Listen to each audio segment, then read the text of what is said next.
Angela has just been confirmed to be coming to Marvel Rivals in Season 4. She is a bit of a lesser known hero, so if you don't know anything about her, that is okay. By the end of this video, you'll be a full-blown scholar in all things Angela. Believe it or not, Angela wasn't always a Marvel character. She actually made her debut in Spawn issue number 9 and was created by Todd McFarlane and Neil Gaiman. Now that's where the issue actually comes in. Due to being created by multiple people, there ended up being a fight over the rights of who actually owns her as a character. After what was essentially a custody battle over their little baby, Neil Gaiman ended up winning the rights to Angela. After winning, he then sold the rights to her character over to Marvel back in 2013. Now, Angela herself has stayed relatively the same even after swapping universes, but of course some things needed to be changed in order for this to be possible. In Spawn, Angela is an angel bounty hunter at constant odds against Spawn because what she hunts is of course Hellspawn like himself. Once transferred over to Marvel, however, Angela became Aldrich Odin's daughter, the firstborn daughter of Odin and Freya. When the 10th realm of heaven waged war upon Asgard, the Queen of the Angels kidnapped the baby Aldrich in hopes Odin would surrender. When he refused, the Queen seemingly killed Aldrich before Odin cut heaven off from the other realms. When the Angel Queen's handmaiden was ordered to dispose of the baby's corpse, she discovered that it was in fact still alive. Unable to kill the infant herself, she took the child in and raised it as one of her own, renaming her Angela. Fast forward to the Age of Ultron. I won't get into too much detail of the comic version of this story,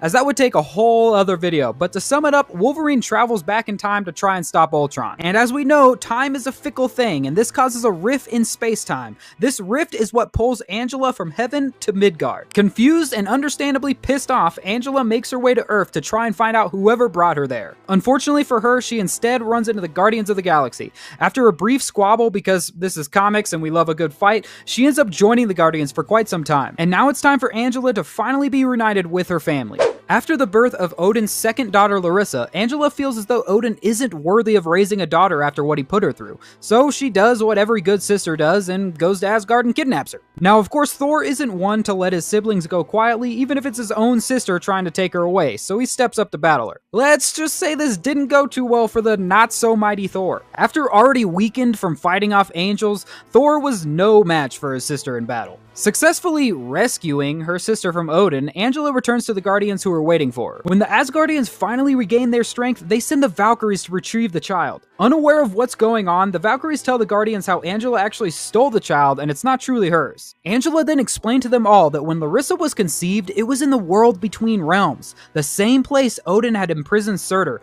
Because of this, Surtur is a part of this child just as much as Odin and Freya are. If she doesn't take the child to heaven, Surtur would influence this baby and burn down all the worlds. If you think this sounds wild, so do the Guardians and the Asgardians. That is until Larissa turns into a literal fire demon and burns down Groot. The Guardians then finally agree to help Angela rid this demon from her sister. Once on heaven, a great battle ensues, and we get a rematch between Angela and Thor. This time around, however, is much more evenly matched. The battle likely would have gone on forever if Angela hadn't leapt to protect her sister, proving that she meant no harm to the child. Trustworthy Thor then agrees to take her to the furnace, not fully aware of what she planned. Once there, Angela tossed her sister into the fire. Outraged, Thor struck Angela yet again. Even after being beaten to a bloody pulp, she still leapt into the furnace to save her sister, once it had siphoned all of Surtur's energy. Despite overall doing the right thing in saving her sister and the world, Odin is still super pissed off about the whole thing, so he gives Angela the mark of the traitor and sends both her and her wife Sarah to prison.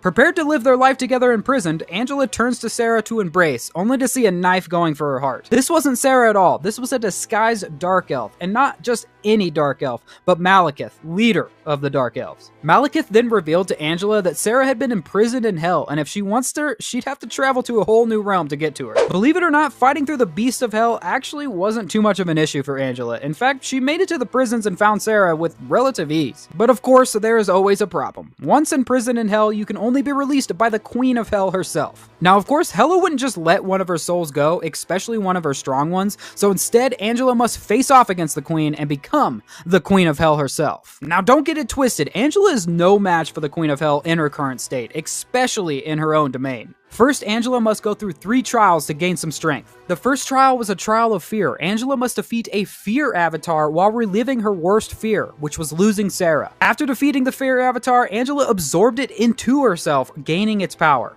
The second trial was chaos. Here, Angela was stopped by the Angel Marison, the first person Angela had ever killed. Forced into combat once again, Angela defeated Marison, only this time spared her life, thus passing the second trial. On the third trial, the Trial of Pain, both Angela and Sarah had to live through a life where they never knew each other, feeling nothing but loneliness. Finally strong enough to face off against Hela and her army, Angela and Sarah face off against the Queen herself. Angela used the powers she had gained from the trials and was able to beat Hela in her own realm and take her place as the Queen of Hell. With Sarah as her royal consort, Angela used her new position to pardon Hela of all of her crimes and set aside a new place in Hell that was dedicated as a resting place for the fallen angels of heaven. Angela then passed on her role as queen, leaving Baldur as the new region of Hell. Leaving it all behind, Angela then took Sarah to live together in New York City. Angela has then went on to do many different things in the comics. She fought against Jane Foster because it's awesome. She's worked with the Guardians of the Galaxy on numerous adventures, served as Loki's bodyguard during his run for president,